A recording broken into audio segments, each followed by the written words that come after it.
Based on the idea of liquidity that we drew up previously, we can see how the Federal Reserve is going to be defining the money supply. And they have two primary measures of the money supply, M1 and M2. They actually used to have an M3 years ago, but it actually became very, very expensive for them to track all the categories in M3, so they actually just got rid of it. So now they only focus in on M1 and M2. So as you can see right here, M1 includes these different categories of money: currency in circulation, checkable deposits, and other checkable deposits. So let's go ahead and detail each of one of these sort of things. So in general, M1 is going to be our narrowest definition of money. It only takes a look at the most liquid types of money themselves. So with M1, this is the narrowest definition of money. The narrowest definition of money. So just based on how the Federal Reserve defines money, M1 is the smaller one that they take a look at. And it includes the most liquid types of money. Most liquid types of money. And here we're defining the idea of liquidity, meaning that, hey, there actually requires no prior notice to withdraw your money. You can use it right away for your transactions. And there's really no penalties for you withdrawing money on any of these accounts. So here it requires no prior notice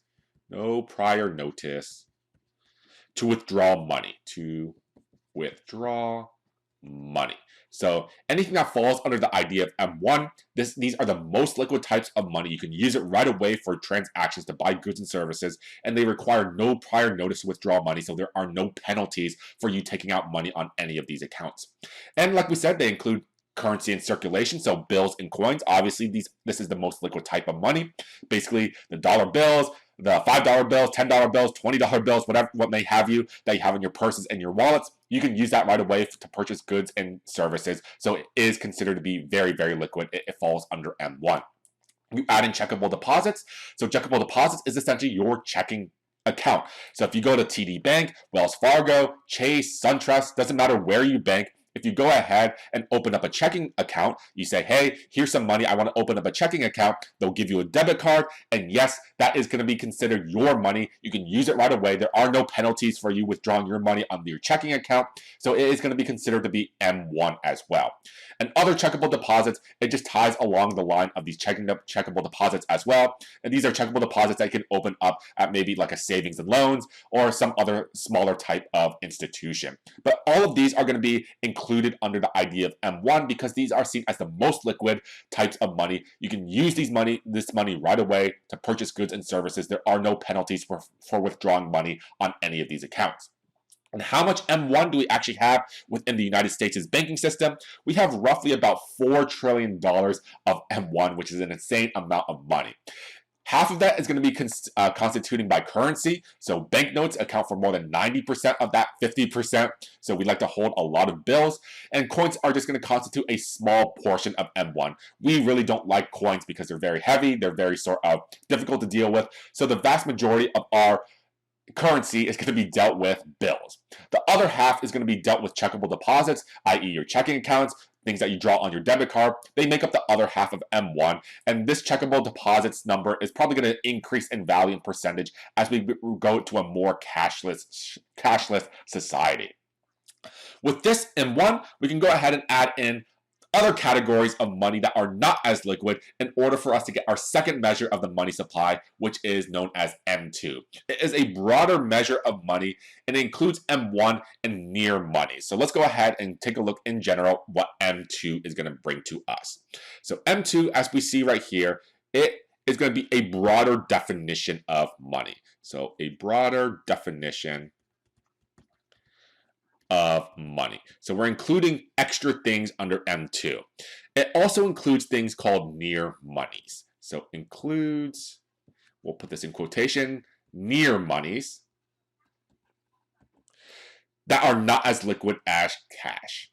That are not as liquid as cash. So here, M2 is a broader definition of money. It includes near monies that are not as liquid as cash. So we're actually including different categories that aren't as liquid as the things that we saw in M1. So with this, we also want to note that M2 includes M1. So also includes M1. So don't forget to add in M1 anytime you want to calculate out M2.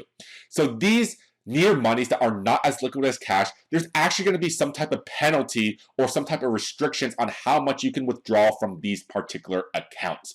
So here, let's take a look at these different categories of M2.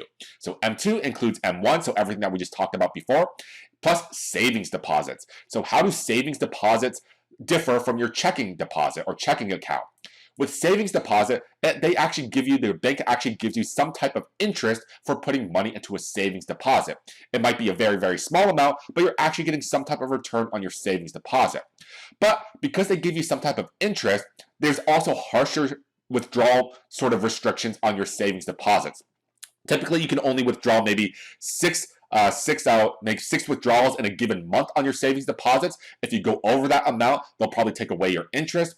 There are just more restrictions when it comes to your savings deposits compared to your checking account. So there's a trade-off with that. What is a money market deposit? A money market deposit acts like a savings deposit, except it gives you a little bit more return. It gives you a little bit more interest for putting money into here. However, there are going to be even harsher withdrawal restrictions. So maybe it requires you to have a minimum amount to put into a money market deposit. Maybe you can only withdraw money on these accounts maybe once every single month. So here, the higher the interest rate the bank is going to give to you, the harsher the withdrawal restrictions are going to be. Small value time deposits. So once again, this acts like a money market deposit. We can call these CDs, so certificate of deposits. You're locking away your money for a longer period of time in order to get a higher interest rate. But if you withdraw money, you'll typically forego all the interest that you have earned for a given period. Same idea with money market mutual funds, even higher interest rates, but even harsher restrictions with all of these. So here, we consider these different categories right here: savings deposits, money market deposits, small value time deposits, and money market mutual funds. We considered all of these to be near monies because there are going to be some type of penalties or restrictions for withdrawing money on any of these accounts. Restrictions that we didn't see with M1. How much M2 do you think there's going to be within the US economy? So because M2 includes M1 as well, M2 always has to be bigger than M1. There's roughly about $15 trillion of M2 floating around in the United States nowadays. So once again, a huge amount of money. Once again, there are going to be a few relationships that do develop between M1 and M2 that you should be aware of. So what happens if you, say, move some type of your money from a checking account to a savings deposit? How does M1 change? How does M2 change? So M1 is going to change because you're moving money away from your checking account, but M2 doesn't change, even though you notice that your savings deposits in this category increase, because remember, M1 is a portion of M2. So you do want to be a little bit aware of how things move between M1 and M2 and see exactly how they change, and moving in opposite directions as well. So what happens if you take $100 from your savings deposit and actually put it into your checking account instead? Then M1 is going to increase, but M2 really doesn't change at all because it includes M1 as well. So once again, just get into the back of your mind the differences and similarities of M1 and M2 and the relationships that are going to develop between these measures of money. With all of this, we tend to focus a little bit more on M1 anytime we talk about the money supply because it just tells us more liquid types of money, and it's what the Federal Reserve actually has a little bit more control over. So when we want to build up the market for money or the market for loanable funds, we typically are talking about M1. So something to keep in the back of your mind as we do more supply and demand analysis in our next section. I'll see you guys in that video.